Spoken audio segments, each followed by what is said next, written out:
Hormati pimpinan beserta anggota Komisi 9 DPR RI, Pak Menteri, Bu Wamen, dan seluruh jajaran dari Kementerian Kependudukan dan juga Pembangunan Keluarga.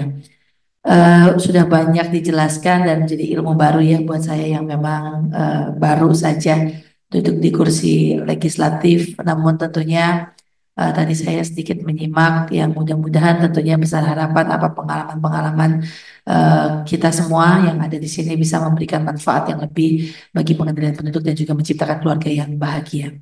Nah, yang pertama tentunya saya hanya ingin memberikan masukan karena memang tadi keterkaitan dengan banyak kementerian dan lembaga.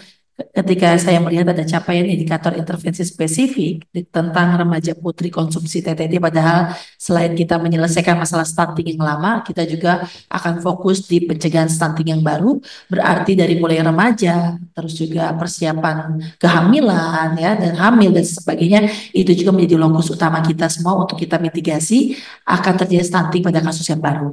Nah, kalau kita lihat di sini, target capaian untuk remaja putri konsumsi TTT itu hanya 58%. Satu-satunya capaian yang melonjak yang melompati dari eh, target yang ditentukan oleh pemerintah. Padahal kalau kita berpikir ini sangat mudah sekali kita lakukan. Bahkan targetnya bisa capainya 90% dari target 100%. Kenapa? Karena pertama lokusnya jelas di sekolah. Di SMP, SMA, SMK, dan sederajat lainnya itu kita bisa lakukan dengan bekerjasama dengan Kementerian Pendidikan. Dalam hal ini adalah anak-anak di dinas pendidikan yang ada di wilayah daerah kabupaten kota. Nah, ini penting sekali menurut saya karena ini menjadi dasar landasan kita untuk mencegah stunting pada kasus yang baru. Dimulai dari remaja. Jadi coba untuk dikoordinasikan apa memungkinkan nggak sih targetnya kita naikkan. Sehingga ini juga bisa menjadi salah satu cara kita untuk menekan stunting di samping tentunya juga nanti mulai ibu hamil ya terus juga bumil yang kayak mendapat tambahan asupan gizi dan lain sebagainya. Kalau kita bicara preventif, kalau kita bicara preventif itu yang pertama. Nah, yang kedua, ini hanya sedikit pengalaman sedikit bahwa waktu di Karawang, saya dulu berpikir begini, yang di pedesaan pasti banyak kasus stuntingnya. Dulu kami Karawang itu 20, sekian persen, dalam waktu 1 tahun saya turun sampai 6 digit jadi 14%. Dan target 2023 8%, tapi tidak tercapai, hanya baru di angka 10%. Nah, ternyata unik sekali, yang stunting itu banyak dekat kantor Pemda, Bapak, di perkotaan. Setelah saya selidiki, kenapa di perkotaan? Karena banyak ibunya yang bekerja.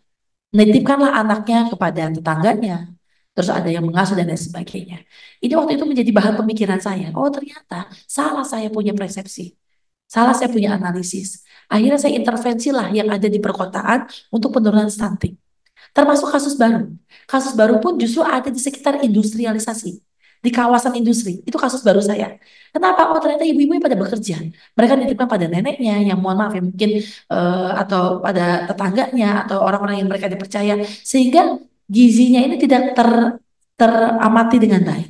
Pemenuhan gizi seimbangnya tidak teramati dengan baik. Nah, mungkin itu juga menjadi sarana kita untuk pemikiran bersama bahwa tentunya setiap daerah punya cerita yang berbeda, punya intervensi yang berbeda-beda dengan keanekaragaman yang berbeda-beda. Nah, ini mungkin sedikit masukan yang mungkin nanti juga bisa diinvestigasi secara menyeluruh ya seluruh Indonesia karena pastinya ceritanya beda dan juga penanganannya berbeda. Itu saja mungkin dari saya. Terima kasih. Wassalamualaikum warahmatullahi wabarakatuh. Salam warahmatullahi